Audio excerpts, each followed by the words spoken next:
प्यारे विद्यार्थियों, आज हम आपको बताने वाले हैं कि 12 पास करने के बाद आप लोग एक आईएएस अधिकारी कैसे बनोगे, आप लोग एक डीएम कैसे बनोगे। एक डीएम बनने के लिए आपको कौन कौन से एंट्रेंस एग्जाम देना पड़ता है। एक डीएम बनने के लिए अगर हम ग्रेजुएशन करें तो हमको कौन सा ग्रेजुएशन करना होगा जिससे कि हम अच्छा स्कोर कर ले जाएं। हमको कौन कौन से सब्जेक्ट पढ़ना पड़ेगा, हम कितने अटेम्प्ट दे सकते हैं, हमारी एज लिमिट कितनी होगी, अगर हम एक डीएम बन सकते हैं तो हमको कौन सी ट्रेनिंग दी जाएगी और अंततः हमारी सैलरी कितना होगा, हमारे पास पावर कितना होगा। ए टू जेड हम आपको सारी जानकारी देने वाले हैं। अगर आप लोगों ने 10 पास कर लिया या फिर आपने 12 पास कर लिया है तो सबसे पहले आपका जो स्टेप फर्स्ट होगा वो आपको 12 पास करना पड़ेगा। अब 12 चाहे आप लोग आर्ट स्ट्रीम से पास कर लो, चाहे कॉमर्स स्ट्रीम से पास कर लो, चाहे अगर आप लोग साइंस में अच्छे हो तो आप लोग साइंस स्ट्रीम से पास कर लो। आपकी मैथ अच्छी है तो आप लोग साइंस मैथ से पढ़ाई कर सकते हो। आपकी बायोलॉजी अच्छी है, उसमें आपकी अगर रुचि है तो आप लोग बायोलॉजी से पढ़ाई कर सकते हो। यानी कि हमारा स्टेप फर्स्ट होगा वो आप लोग 12 पास कर लो, किसी भी तरीके से आप लोग 12 पास कर लो। और 12 पास करने के बाद चाहे आपके 50% आए, चाहे आपके 60% आए, चाहे आपके 100% आए, उससे मैटर नहीं करता है। यानी कि केवल आप लोग 12 पास कर लो। स्टेप फर्स्ट हमारा किसी भी स्ट्रीम से आप लोग 12 पास कर लीजिए। अब आपने 12 पास कर लिया है, अब आपको ग्रेजुएशन करना पड़ेगा क्योंकि यूपीएससी में ग्रेजुएशन चाहिए होता है, उसका आवश्यकता होती है। तो चाहे आप लोग बीए कर सकते हो, चाहे बीएससी कर सकते हो, चाहे बीकॉम कर सकते हो, चाहे जो आप लोग ग्रेजुएशन कर सकते हो। लेकिन बहुत से बच्चों की डिमांड ये होती है कि हमको कोई अच्छा सा ग्रेजुएशन बताओ कि हमको अच्छा लाभ मिले आगे चल करके, हमारे यूपीएससी की तैयारी में हमको बेहतर प्रॉफिट मिले। तो हम आपको कहना चाहेंगे अगर आपकी मैथ स्ट्रांग है तो बहुत से बच्चे आपने देखा होगा कि 12 पास करने के बाद बीटेक करके तब यूपीएससी की तैयारी कर लेते हैं और अच्छा मतलब स्कोर कर लेते हैं। तो अगर आप लोगों ने मैथ स्ट्रीम ले रखा है तो आप लोग बीएससी इन मैथमेटिक्स कीजिए, आप लोग फायदों में रहोगे।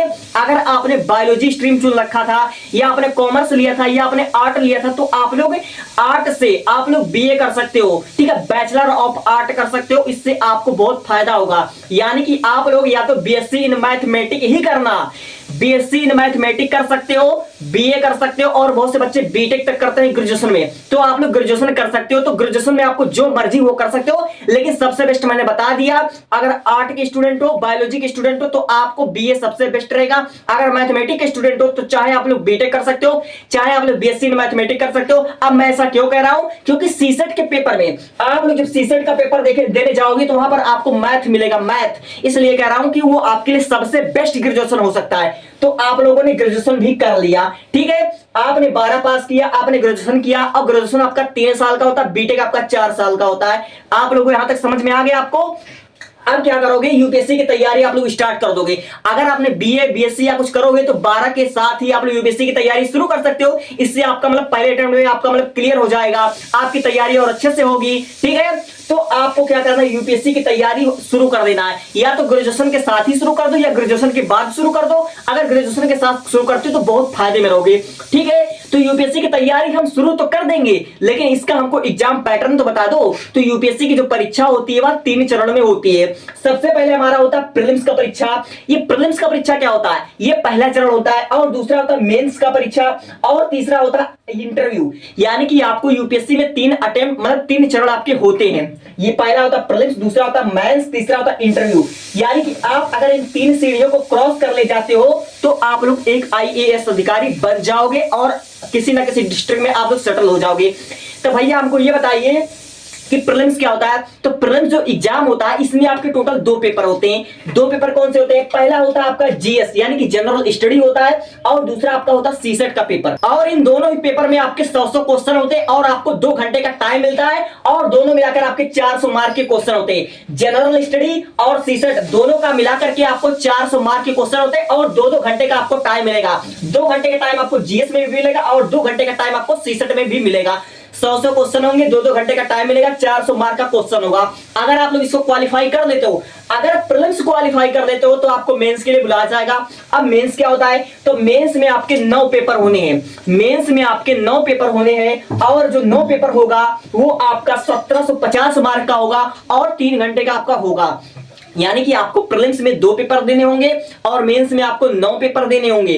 तो आप लोग इसको क्वालिफाई कर लोगे, इसमें 3 घंटे का आपको टाइम मिलेगा, 1750 मार्क का होता है। अब आप लोगों ने मेंस क्वालिफाई कर लिया, अब आपको इंटरव्यू के लिए बुलाया जाएगा। अब इंटरव्यू कितने मार्क का होता है, तो इंटरव्यू आपका जो होता है 275 मार्क का होता है। 275 मार्क का होता है। इसमें आपका पर्सनालिटी टेस्ट होता है, आईक्यू लेवल आपका चेक किया जाता है, आप एक आईएएस अधिकारी बनने के लायक हैं या नहीं है, यही सब आपका चेक किया जाता है। अगर तीनों चरण को क्वालिफाई कर लेते हो तो आपको लेवासना ट्रेनिंग के लिए भेजा जाता है। अगर आप तीनों चरण को क्वालिफाई कर लेते हो तो आपको लेवासना भेजा जाता है ट्रेनिंग के लिए। वहां पर आपकी 2 साल की ट्रेनिंग होती है। अगर आप लोग आईपीएस अधिकारी बनते हो तो आपको मतलब दूसरा ट्रेनिंग दिया जाता है, अगर आईएएस अधिकारी बनते हो तो आपको दूसरा ट्रेनिंग दिया जाता है। तो आप लोग आईएएस अधिकारी बन जाओगे, उसके बाद आपकी सैलरी की मैं बात कर लूं तो 56,100 रुपए स्टार्टिंग सैलरी होती है, और ये सैलरी 2 साल 4 साल 5 साल में आपकी 2 लाख 2.5 लाख हो सकती है।